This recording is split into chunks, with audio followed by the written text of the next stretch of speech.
الصلاۃ والسلام علیک یا سیدی یا رسول اللہ وعلی آلک واصحابک یا نور اللہ۔ حضرت امام احمد بن حنبل رحمۃ اللہ تعالی علیہ فرماتے ہیں کہ میں جنگل میں راستہ بھول گیا اور جب ایک اعرابی سے راستہ معلوم کرنا چاہا تو وہ پھوٹ پھوٹ کر رونے لگا۔ مجھے خیال ہوا کہ شاید یہ فاقے سے ہے، اور جب میں نے کھانا دینا چاہا تو وہ بہت ناراض ہو کر کہنے لگا کہ اے امام حنبل، کیا تجھے خدا پر اعتماد نہیں جو خدا کی طرح مجھے کھانا دینا چاہتا ہے جبکہ تو خود گم کردہ رہا ہے؟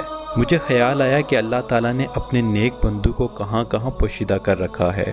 وہ میری نیت کو بانپ کر بولا کہ خدا کے بندے تو ایسے ہوتے ہیں کہ اگر وہ تمام سرزمین کو سونا بن جانے کے لیے کہتے تو پورے عالم سونے کا بن جائے، اور جب پھر میں نے نگاہ اٹھائی تو پورا صحرا سونے کا نظر آیا، اور غیب سے یہ ندا آئی کہ یہ ہمارا محبوب بندہ ہے، اور اگر یہ کہہ دے تو ہم پورے عالم کو زیر و زبر کر دیں۔